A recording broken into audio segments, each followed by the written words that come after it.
వింటున్నావో పిల్ల ఎన్నెన్ని బాధల్లా పడ్డంక ఒక్కటైతున్నామే నువ్వు నేనిలా వింటున్నావు బావా ఎన్నెన్ని దుఃఖాలే దిగమింగి ఒక్కటైతున్నామే నువ్వు నేనిలా కోపమచ్చి మాటలంటని చెయ్యిలేపి దెబ్బ కొడతని అలిగి నువ్వు పోను జద్దువమ్మ తెల్లారి నువ్వే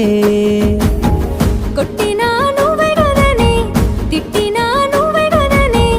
కందినా నా మనసుకు మళ్ళ మందు నువ్వేనే మన బాధాలన్నీ రాయబోతే పల్లవి కన్నీళ్ళే రాసుకున్నవి చరణాలవి కన్నీళ్ళెందుకేవో పిల్ల పల్లవి ఈ లచ్చుమయ్య గుండెలు పిరున్నది